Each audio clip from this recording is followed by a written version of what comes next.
What's going on, everybody? It's Matt, aka the Lumberjack Landlord, here with my good friends Dion from Dion Talk Financial Freedom and Michael Zuber. How are you guys doing? Good to have you back. Good to have the team back together. This is fun. Yes, It was nice to have Mike fill in your spot, Zub, but it's good to have you back. Good to have the original amigos back.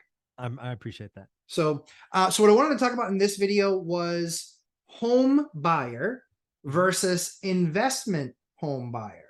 Because I think that there are some things that carry over, but there are many things that don't carry over whatsoever, that don't make any Philippines difference. So I think the best thing that we could probably do is basically round robin it, just go kind of person to person, and think someone can raise, this is one difference that I think that there might be. So Mike, give me your number one thing that you think is the difference between a home buyer and an investment home buyer. Yeah, I don't do a very good job of talking about my first time home buying experience because we've only done one, right? I'm 50 years old now. We bought the only home that Teresa ever knew, late 90, I think it was 99, and we never moved, right? But before that, we were renters. We were renting in Cupertino. Why Cupertino? Because it was the best school district for our daughter. We did have our buy box, right? There was a couple of school systems that we were willing to move to, and we spent a couple of years. So the number one for me is I spend a lot of time talking about learning average and then only doing great deals. Let's just to be very clear about it. There was no math formula involved when we bought our first home in Mountain View, California. It was, is it the right school district? Yes. And, are we going to get a yes answer from the bank? We didn't do a yield calculation or anything else. We stretched, we saved, it took us years to stock away money. We had to wait overnight to get there. So yeah, the number one difference is, every other purchase I've ever done has been about math. Our home purchase had nothing to do with math. Yeah. So for you, it was, this is the area that we want to be in. What's the most we can afford in that area? Really, it was what's the only thing we could afford in that area. We ended up, people don't know this because I don't tell the story. We bought the place in Mountain View when it was a dirt lot in a drawing, and we had to wait overnight to get into a lottery, right? Wow. The Silicon Valley has always been a bananas market. Yeah. We could not afford a home. We couldn't afford a home where we lived, so we were renters. We stacked and saved and put stuff away, and there was this little community being put up in Mountain View on a 10-acre parcel. We had to go wait overnight to get our number. I'll be off, but there was like 200 things being built. There was 2,000 people that wanted them. Wow. And it was just a lottery, and you had 7 seconds to decide if you wanted it. And, we got called like number 177. So we thought we weren't going to get it. And we got called, and there was like two, because again, there were houses to condos. We couldn't afford the houses. So that went half the stock. But when we got a call, there was like 3 left, and we're like, well, I guess we'll take that one. And it took every penny. I still had student debt. It was tough. It was tough. Dion, next, what do you think biggest difference for you between home buyer and home investor? Emotion, logic.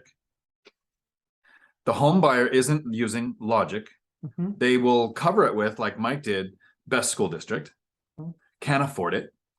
But as investors and people over 40, we usually think starter home. We usually think exit strategy. We think, and then there's all the investing stuff like cash flow, yield, all that kind of stuff.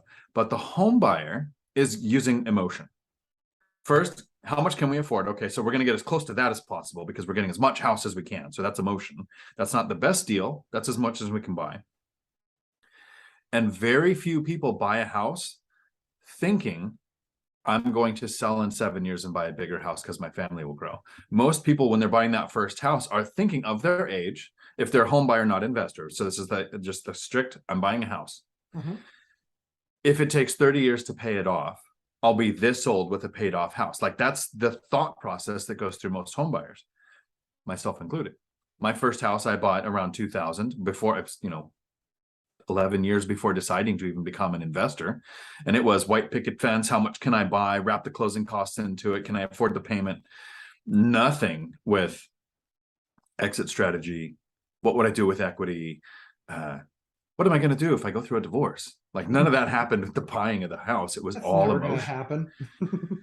And then you go to the investor side, and people will do things like the home buyer thinks they go online. One of the most searched terms for home buyers, based on what I've seen, is should I pay off my mortgage?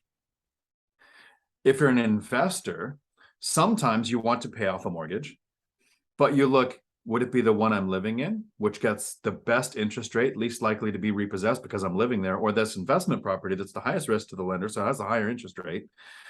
It's easier to 1031 because I'm not living there. It could be all these things that make sometimes paying off the investment property better than paying off your primary. That's all based on logic, where the home buyer is almost all emotion, at least in the first 5 years of investing or buying that house. Yeah, agreed. So I think for me, we all know that I'm broken. And so my very first purchase was a condo where I had to find a roommate so I could afford the mortgage and get approved. So you had to have rent to even buy the first one. Wow. I couldn't qualify without him, and without a lease at the amount that I got for the place. Couldn't afford without him. So we went down that path, and again, I think for me, and I think that there are some people out there like this. There should be more broken people like me, I think, in this regard, which is I did whatever it took to get the deal done. What it took for me to get that deal done, I had to start hunting for a roommate that could fog a mirror, that wasn't going to be a nightmare to live with, and that could afford the $1,100 a month or $1,000 a month rent that I was going to charge him. Because what I was paying, my fees, or my PITI, principal, interest, taxes, insurance, and then condo fee, because it was a condo, all in, I was about 2,500. So I could only afford a little bit more than he could afford. The only difference was I had the money for the down payment. I'd saved up the money for the down payment. I sold a bunch of my collectibles from when I was a kid.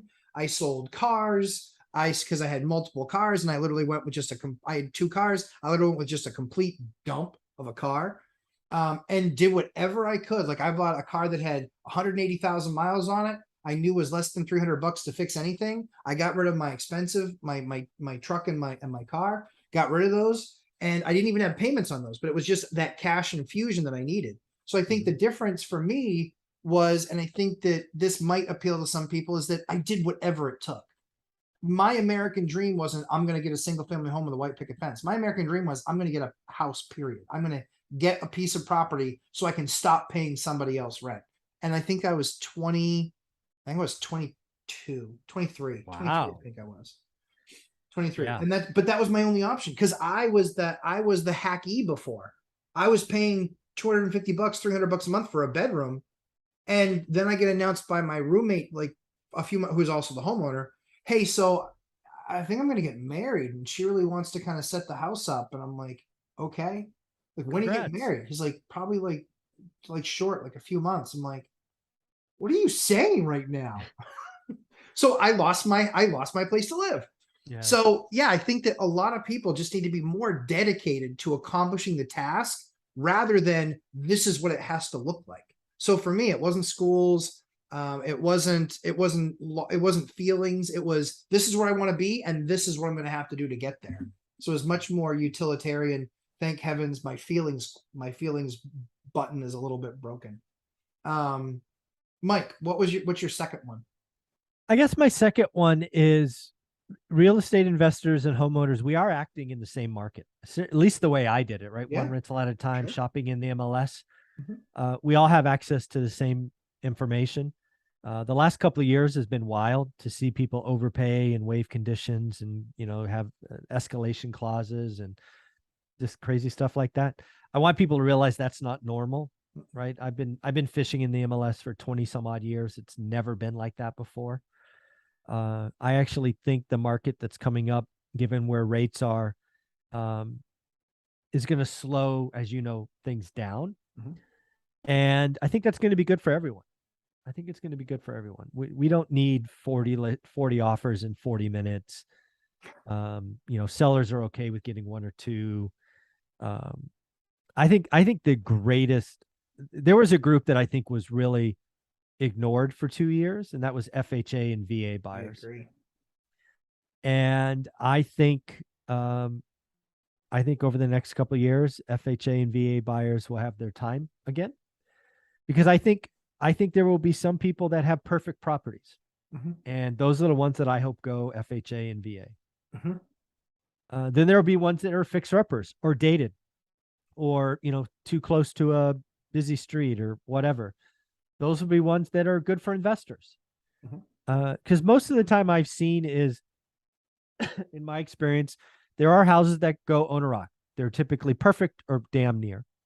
And then there's ones that need work, some love, right? They need an extra 20 grand, right? They're safe, but they got the 70s tile or the 80s tile or whatever. So I think the market's just going to slow down for everyone.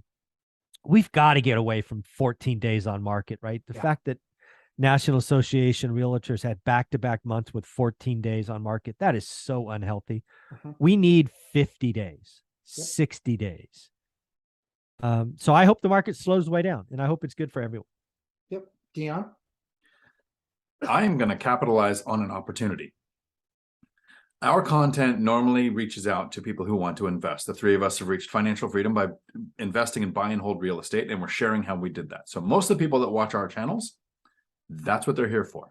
I have a feeling that since the title or thumbnail for this video is going to be something like homebuyer versus investor, there might be some homebuyers who've never watched content like ours before and that are here going, what is the difference? I want to explain why, if you're not a homebuyer and you're not an investor, you want to be one of either. If you're an investor like us, you can make work optional in 10 years or less, and then decide if you want to grow more rentals or if you want to have a job or not. If you're thinking about becoming a homebuyer, here's a statistic I like to quote. So this is just for the homebuyers, not the investors. The average net worth at retirement age of somebody who owns a house is $221,000.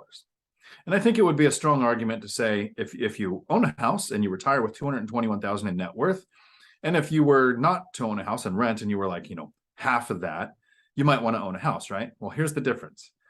A person who rents their life and doesn't own the house retires with a net worth, and on average, of $6,000. 221, I think it's like $6,800, but it's like around 6,000. That's how big the difference is. So if you can take our information and invest in real estate and make work optional in 10 years or less and literally change your life, get to 4 properties, it is life-changing. Awesome. If you're just here because you want to become a home buyer, that's how big the difference can be for you with just owning that one property. Yep, I don't disagree. I think my next one is, my path was whatever it took to get into that house. That was my path. I think the second thing that I would look at is it's not your forever home. It's likely not going to be your forever home. From an investor perspective, I'm trying to service my area with good quality rentals at an affordable price. And that price can be as low as $1,000 a month or as much as $3,500 a month. And then the bedroom size varies, et cetera, et cetera. But if I'm a first-time home buyer or if I'm looking to buy my home, stop. One of the things that I used to love about a show that was on TV was that they would actually have people say, give me your whole list. And they would give the broker the whole list. The broker would go, okay, all right. And then they would show up and they'd say, okay, so your budget's $300,000. Yes, it is. Okay, great. They would then go out there and look and check off everything on the list, and they would find a property and they would tour that property with them. And they'd come back and they'd say, oh my goodness, we love it. This is amazing. And then the agent would tell them, okay, we need to reset your expectations because while you love this house and you want it, this is a $550,000 home. It does check all your boxes, but it's $550K. So now let's get reasonable. There was a show that actually did this and I loved it. I would cackle for the first 7 minutes every single time. I know that it was at somebody else's expense, and that's another reason I'm broken, but it was really funny. So my advice in this endeavor is that yes, be patient, but also be reasonable.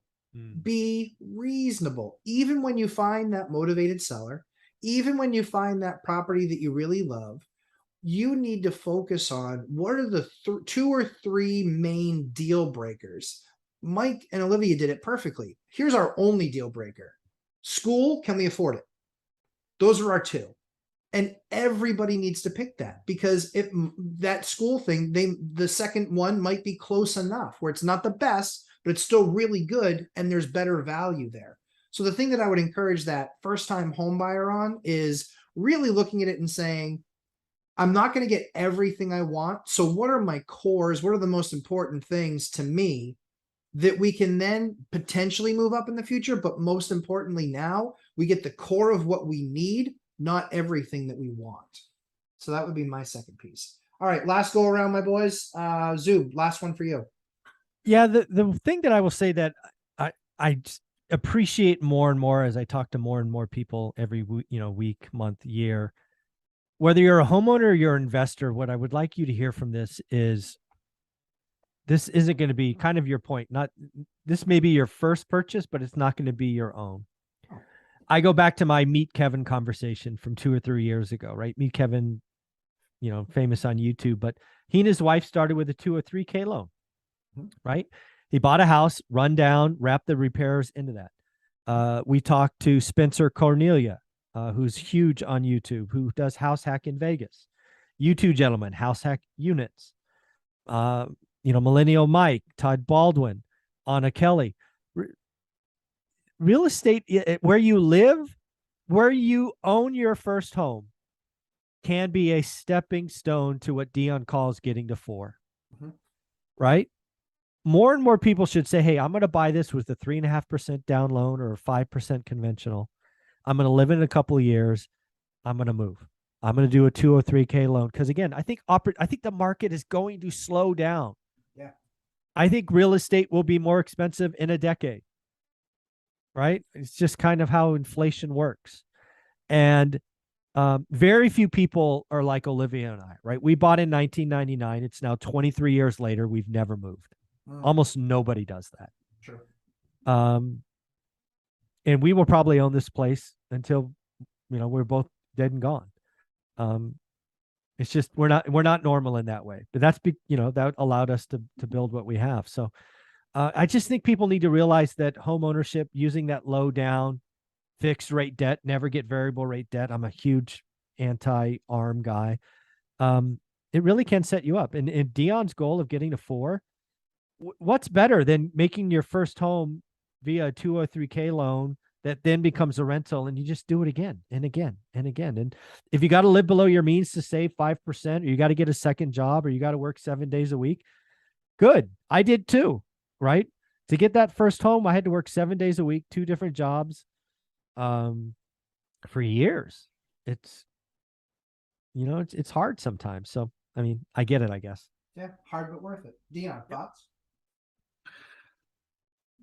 So it's pretty easy to look at a rental and call it an asset. It might be an asset that's losing money if you bought wrong. Yeah. It might be an asset that's making money, but we can easily identify you purchased a rental because it's an asset. But a house where you live, that home buyer, it's Schrodinger's asset. It exists in both states, and you don't know which one it is until you look deeper, until you open the box and see the cat. My brother owned a house, paid it off. Most people would not call that an asset because it's not producing income. But he took out a home equity line of credit on it and bought a rental. Paid it off, rinsed and repeat till he got to 10, paid off, and then retired at 50. His house was an asset because he was using it like a tool. If you buy a house, it's not an asset unless it's generating income. You can think, I could sell it for a profit in the future. I could tap the equity in the future. If you're not doing it now, it's costing you money every month. So to piggyback on Mike, if you can figure out a form of house hacking and you're that home buyer and you can buy a fourplex or a triplex or a duplex or a single family with an FHA loan where it's 3.5% down no matter which one you buy, live there for a year. Yes, life isn't perfect for that year.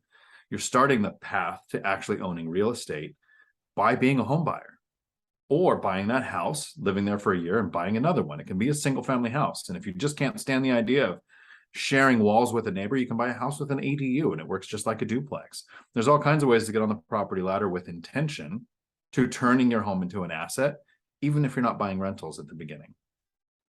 100% agree with that. And I think, again, the last thing that I would say is that largely investors aren't patient. They aren't patient, largely speaking. It's like, hey, I've been doing this work for 6 months or for a year. I still haven't done anything. And then all of a sudden they give up the ghost and they do a deal that was pretty good. They thought was pretty good, but then they kind of ignored some things and kind of still did a deal. And I would just encourage everybody to be patient. This is one thing that should be shared between home buyers and investors. Be patient. If you're looking for that house as an investor, make sure it meets the, great category. If you're doing it as a home buyer, make sure that you get some of those things on your list and that you're not just buying for the sake of buying. It's like, well, it really wasn't anything I wanted, but I had to buy a house. I've literally heard that. And that's where a large percentage of people are then miserable with their purchase. And it's like, why'd you buy here? You never do anything in this town. You don't really know anybody in this town. It's not close to work. Well, yeah, but we really needed to buy a house. No, you didn't.